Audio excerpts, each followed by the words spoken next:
招き入れられた。だが次の瞬間、スタッフは異様な光景を目にした。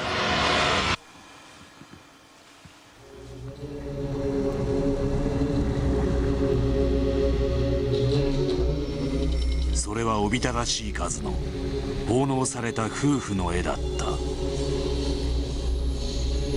ムカサリ絵馬と言います。ムカサリっていうのは結婚式のことを昔山形県の方言でムカサリって言ったんですよ。住職はさらに驚くべき話を続けた。だけどもこれはね、この世の結婚式ではなくてあの世の結婚式の絵なんです。死んだ人の結婚式、これらは死者の結婚式を行うためのものだというのだ。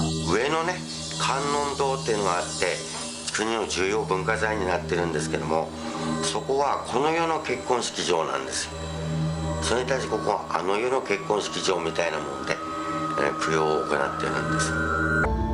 人として生まれた以上、幸せな家庭を築くことが本望だが、若くして命を落としそれが叶わないなら、せめてあの世で結婚させてやりたい。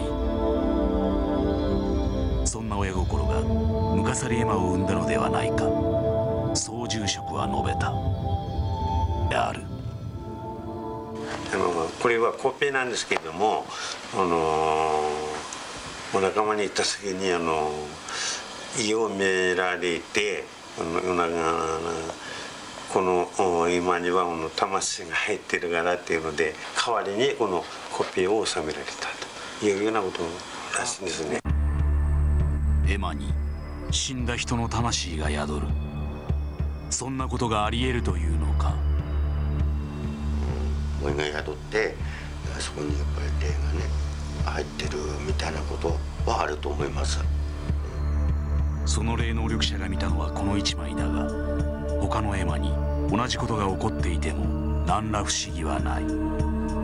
実はその時我々は魂が宿った絵馬と他の多くの絵馬に共通するあることに気づいていた。記されている作者のサインが同じだったのだ。そう、それらは絵の中に死者の魂を宿らせるほどの伝説の絵馬師による作品だったのだ。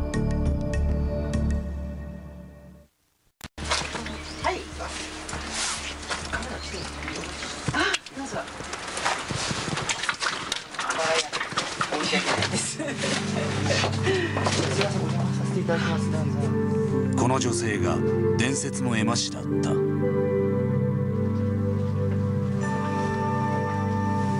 伊藤千佳さん、80歳。彼女はもう60年近くムカサリ絵馬を描き続けてきた。伊藤さんはムカサリ絵馬の絵師であると同時に死後結婚の儀式の仲人で、必ずあの世でも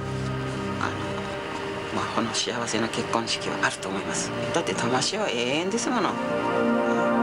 うちの大本家の娘さんがお婿さん取ることになって、何度も話になっていいなと思って付き合って今度結婚する頃になると必ず嫌になっちゃう。それで困った、この子を逃がしたらもう後は取れないなっていうので、もうお父さんも病気になっちゃったって言うんですよ。全く何が何だか。本人の性格だけでは説明のつかない何かを周りの者は感じていた。伊藤さんは霊能力者ではなかったが、その時霊感のようなものがひらめいたという。先代の時何かあったでしょ。男の人のことよ。その瞬間依頼主の顔色が変わった。それは何十年も前に起こった無残で悲劇的な出来事だった。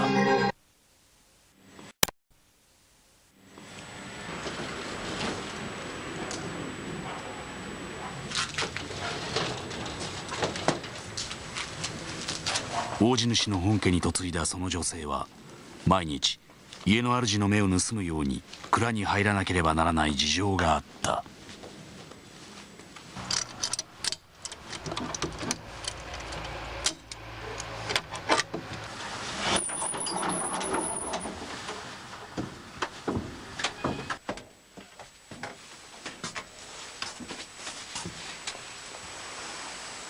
遅くなってごめんなさいね。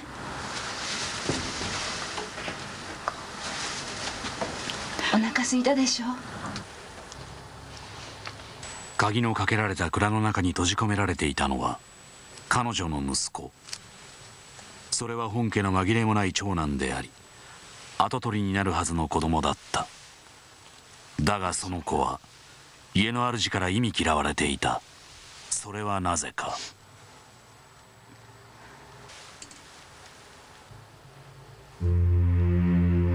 彼は生まれつき目が見えなかったのだ。本家の主は目が見えぬ子を産んだ妻を激しくなじり、我が子を人目に触れぬよう土蔵の中に閉じ込めた。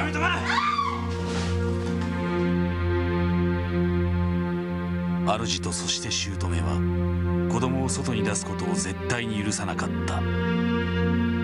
何年も何十年も決して許さなかった。子供は蔵に閉じ込められたまま成長していった。外の世界を全く知ることもなく、そんなある日のことである。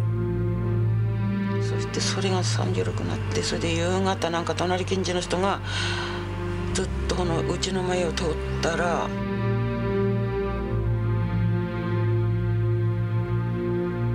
オクラの戸っていうのは開かないんですよね。それがね、ちゃんと外にねやっと立てたって言うんですよ。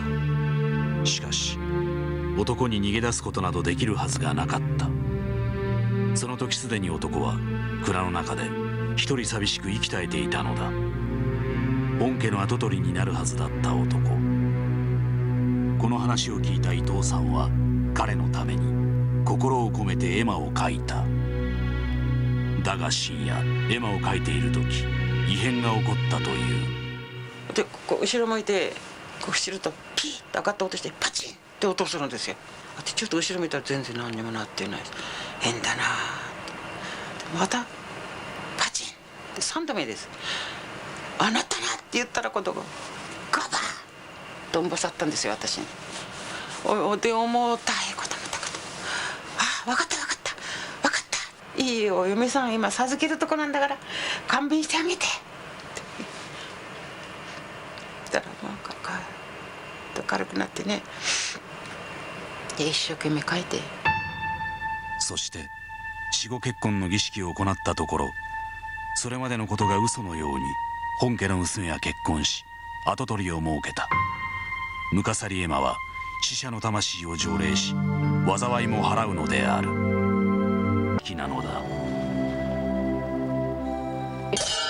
最後に我々はムカサリエマの恐ろしいタブーについて話さなければならない。